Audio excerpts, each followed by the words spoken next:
Hey, this is Let's Take for Harry. This is G-Man Phoenix. Grigori. We're coming at you. We're coming at you live. Well, by the time you see this, it'll be recorded probably and uploaded. But live in the moment. Live in the moment. From so, Greece, yeah. Yep, first time. Well, I say first time together. It's not true. We What knew do each you other. think of Greece? Yeah. Well, what do I think of Greece? That's a loaded question. It's pretty greasy, right? What do I think about Greece? I think that it's my home from home, and it's the place that you're here. And Do you know what the irony is, man? Yeah. I've been stuck here for the last 10 years, and people tell me, go to the UK, go to England. Here you are coming from England. You say, I want to be here. yeah, and I make a point of telling even the Uber driver on the way here. I said this thing, and they're always surprised because a lot of Greeks, I think, look up to the UK for some reason. Everything has good true. qualities. That's actually true. But the weather's not. It's one of the worst in the world. That's a fact. You can't argue with me that it has the most clouds that I've ever seen in any most cloudy days, which does affect your psychology. Yeah, in terms of mindset, I heard it has a very detrimental effect long term. Yeah? It's one of the main reasons the UK is not very negative. I mean, you have to do a lot of work because the lack of sunlight and clouds affects your happiness. We all know this. When we see the sun, all of a sudden we're like, wow, I feel optimistic. That's why apparently the philosophers here in Greece had a good time philosophizing outdoors because it allowed for it. They could actually afford to go outside and good point. Sunshine and thinking, sea air. Well. Yeah, Greece has got sea air nearly everywhere, right? Exactly, bro. Even Athens is a lot of Athens is sea air coming in, right? Yes, it's still sea in Athens. Not many people know that actually. That Athens has its own beach as well. Yeah, it's connected to the sea. It's connected to a port. It has its own ports, right? Yeah, exactly. Yeah. Port of Piraeus, man. Yeah. So you've been around. You've been to Hydra. You've been to Naflion and Mykonos, one of the most popular party islands too, bro. Aye. And you went there with Eleni Magneti, who's in the community. How did you guys find Mykonos? What did you guys? She went there for work as to spa, and I went there to see her and an excuse to go to the island, and it's the most stunning place I've ever been in my life. There's an actual I've been to a lot of places. It's very cool. It's one of the most beautiful places in the world. Oh man, I heard so. I'd love to go there one day too. There's a film called The Kings of Mykonos. One day when you and I go I saw the trailer since you mentioned it. Didn't like it very much. Yeah. But I think it's a bit of a naff film. But I will watch it because of the Mykonos, Yeah, one day. Guys, tune into that film. It's crazy. Australian Greeks. What's your favourite island? You're going to say Zakynthos? Zakynthos, absolutely. I thought you were. Well, I've got a story for that actually, bro. Yeah. About manifestation. So check this out. A couple of years ago, before I went to Zakynthos, I was watching a YouTube video and I saw these guys base jumping off a cliff. Right. And at the bottom, it had. So where was this? Beach. Where were they base jumping? At Novayo Beach in Zakynthos. In Zakynthos. On Zakynthos Island. Yeah. So do you remember I showed you, there was a picture, some of you may know it, it's a well-known beach with a shipwreck on it.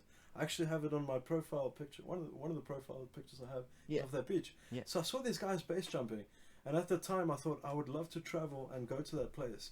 And I thought, what if I just let it go and release on wanting to go there? And I forgot all about it. Then a family member came to me, my sister I think at the time, together with my mother, and they said, actually we found a discounted trip to go to a Greek island. And I asked them where you guys going. You found discount trip. Your mother came up with it all of a sudden after you released on Zakynthos. Yeah, she said Zakynthos, crazy. And I looked it up, and the first Google image I saw when I looked up the island of Zakynthos, because I had no idea where that base jumping video was from. That's nuts. It showed the same beach, bro. And I went and took a picture there too. So that is nuts. We do create our own reality. We really do. So you know that this morning I was saying to you about the butt system. I actually listened to that. Did you listen to it? Oh yeah. If you guys don't know what the butt system is, it's not about having a butt or smelly butts. It's putting a butt on the floor and working hard. Yes, the butt system is basically another name for the release technique where everybody has a butt, right? B-U-T-T. We all have a butt. It's basically sit down and do something.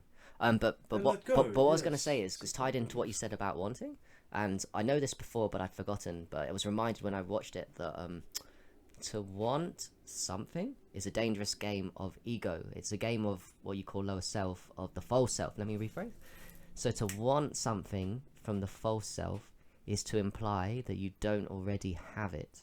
The true self is everything is already here. To want something is going to cause suffering because it's going to create a false self desire to want it, and it's also going to equal it's going to push away from your ability to actually get it. By wanting things, it causes a lot of problems, so you have to let go of that want, because when you do let go of the false desire to want it, you can actually have it. Yes. There's nothing wrong with it. Nothing wrong with having, yeah. It's the one thing. Bro, what you said ties into the Buddhist principle of desire. All desire is suffering. All desire is suffering. Desire is suffering. Even as we said before, me and you, I like people to tune into this, and if you're going to get triggered, understand that it's just me speaking the truth. The hate that we see on Facebook, people have towards either genders, either towards people of other people's skin, and even on the deepest level towards evil. The hate in your heart towards what's wrong and evil is basically an aversion. It's showing that we're not taking responsibility for our own shadows. Yeah. We should never be hating evil so much as I see a lot of you guys on Facebook. It's playing the same game, isn't it? It's playing the same game, and it's technically you're feeding evil by hating on evil. Can you get that one? That's fighting fire with fire just leads to more fire. Exactly. We all get burnt, yeah? It's nuts to think about. If you hate pedophiles so much, you're actually feeding them. You're actually creating them. The thing is, we're not justifying pedophilia, obviously not. No way. We're not justifying that. We'd stop it, like if we saw it in front of us, we'd physically stop it. Yeah, but the thing is, some of these guys don't have any personal incidences of pedophilia. They're taking on responsibility for other people. Future projecting. For other things. Same in a way with, we're not trying to say Gaza is, or I'm not trying to say Gaza is not right or wrong. It's bad, right? But I'm not going to take responsibility for something that's not my fight. My fight is my own fight with my inner demons to recognize that I'm not separate from others. That's my fight. Yeah, that's the only fight I've got to do. And that is, funnily enough that you mentioned that is actually taking responsibility for what's going on, because when you do the inner, the outer has to change. So in a way, you are taking responsibility. The outer in is... Your own here's a question. Yeah. Here's a question for you. Do you think the outer in is validity? And if you do think it's validity, there's no right or wrong here. Do you think it's as powerful as the inner out? So I'm asking, does the outer before the inner work? That's a great question. And then if it does to you, do you think it's... That's a freaking good question. Yeah. It reminds me of an analogy I came across a few years ago. Think of this. If you had to look into the mirror's reflection and you want to comb your hair, I know my hair perhaps needs some combing right now, but if you had to take a comb and go and try to manipulate your hair through the mirror's reflection, you're not going to get too far, are you? It's madness, right? Yeah. So the analogy I'm trying to say is, when you go do the inner work, you're combing your own hair where it's tangible, where you can actually make a difference. If you're trying to comb the reflection, it's a dog chasing its own tail. Oh, is that like you're trying to say? So doing outer inner is like doing that, not even combing your own hair through a... Say that again, through a reflection, you're trying to change the reflection by combing the reflection of your hair in the mirror instead of actually addressing what you do have control of. So that analogy, to make it even simpler, you only have control of one thing always, what's going on inside of you, your consciousness and your feelings. Everything else emanates from that. People say, well, you can take action in the world. Right? So the outer is a projection, an outward projection of our own inner, how we see the inner.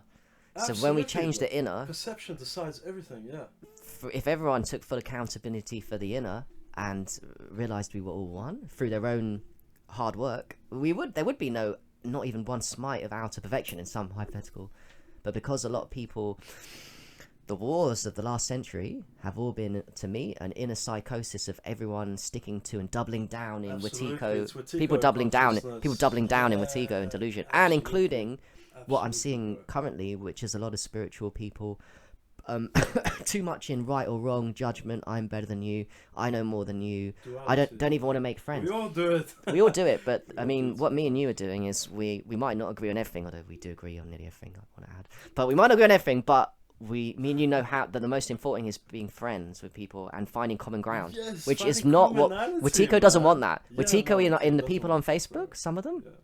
The people on Facebook, some of them, you guys, I've noticed, some of you don't even want to make friends. You'd rather be right than making friends. You'd rather let Wetiko rule than making friends. Like, if you ask me, would I rather be right or make a friend? That I think if a friend's worth it, I'd rather make a friend than be right. Same here. There's an old saying as well that ties into that. Would you rather be right? Or would you rather be rich? Rich as in abundance, because it doesn't have to be just... I'd rather be rich in abundance. Yeah, rich in abundance, I'd rather be happy than right, too. Yeah, exactly. At peace, right? Because people that think they're right all the time aren't really happy. Yeah, absolutely. They aren't. It's an ego. It's you can't be. Game. You can't actually be... The game of A, you lose, B, you lose. But when it's a win-win is when you can actually find mutuality and equanimity with people. You see, like, there's nothing wrong with what people are into. Everybody can do what they like. We're not saying with holier than thou authority. Like, we're not saying we're the Dalai Lama on top of the mountain, we've got it all figured out. We're still like you guys, working at it day by day. But all we're saying is, if we can find commonality, yeah? Mm-hmm. Do you agree? Like, yeah. Because it makes sense to find commonality instead of finding sticking points to be in conflict with each other about whether it's food wars, the dietary wars, the vegan versus carnivore, the carnivore versus vegan. Yeah. Or whether it's... We came here for connection and making friends more than being right, which is a bro. thought thing. Meeting you has changed my trajectory. Because I was... Same, yeah. Man. So I mean, I knew what I had to do, but you put a fast track onto my growth, bro. Because you... And I wasn't on the wrong track, but I was always seeking the right track, and you put me on the right track. No, you weren't on the wrong track. I wasn't on the wrong track, but I wasn't on the track yet. All of us, bro. I wasn't fully on it, yeah. Unconsciously seeking the highest good. What I think the Hindu scripture, I can't remember, calls the Sunam Bonam, which translates as the highest good. We're all looking for it, but we are saying that when you try to look for it, when you look for it consciously, it prevents suffering. It prevents more suffering, because when you're looking for it unconsciously, it's like you're taking a stab in the dark. Yeah. Maybe you're gonna hit it or not.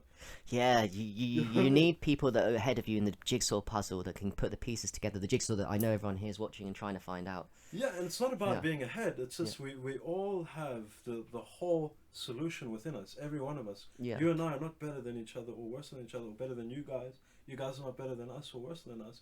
We're all equal in that the fact that we all at the core we are all equal, and at the core we all have God inside us, but everyone is at different levels of frequency here.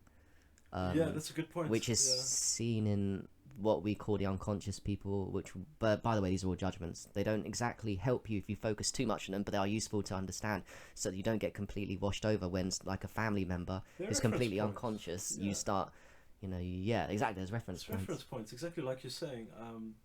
Everybody is doing the best that they can from any given moment, including us. Mm-hmm. There's no wrong or right about it. It's just at different states of consciousness. What we're also saying is that you can reach a state of consciousness where we're all equanimous. Because we all understand we're each other, man. That place where we're to be prideful about. That place where we're equal. And when you don't just know it logically. You feel equal. You feel equal. You feel it exactly. You feel that there's no one that's intellectual anymore. No. You start to embody a feeling of unconditional love for the other is very possible for all here. And before, and even some of you, I know because I did. It's not Eckhart Tolle. It's not just Buddha. There's loads of people. I mean, I think I said this to you before. There are thousands, if not 100,000. There's thousands of people that I know on YouTube that are already fully awoken from the dream, equanimous, feeling. People feeling, we don't even know about too. People feeling of unconditional love for others, and that's the true meaning of spirituality. Spirituality is not a war with someone else on Facebook or in real life about how much you know, and how the Gnostics are the real reason that the Arcadians or the Pleiadians and all these, and what shape the Earth is and which diet is correct. These are wrong, Watiko implanted false constructs to keep you detached in thought, keep you stuck in thought and division from your fellow man in separate consciousness. 100%. Any right or wrong argument, anything you're going to willing to die on a cross for is anti-spiritual. Playing into duality. Do you know that's so fascinating what you touched upon there? Do you know what the Egyptians called purgatory? Their name for purgatory. No. It was called the duat. D-U-A-T. Like duality. Like duality, right? Purgatory is duality. It's purgatory. I didn't even know that. How interesting. Yeah, I didn't know that either. It does feel like, I mean, for me, this world does feel like purgatory right now, because I've noticed when I have good days and happy days, I know that the suffering days come.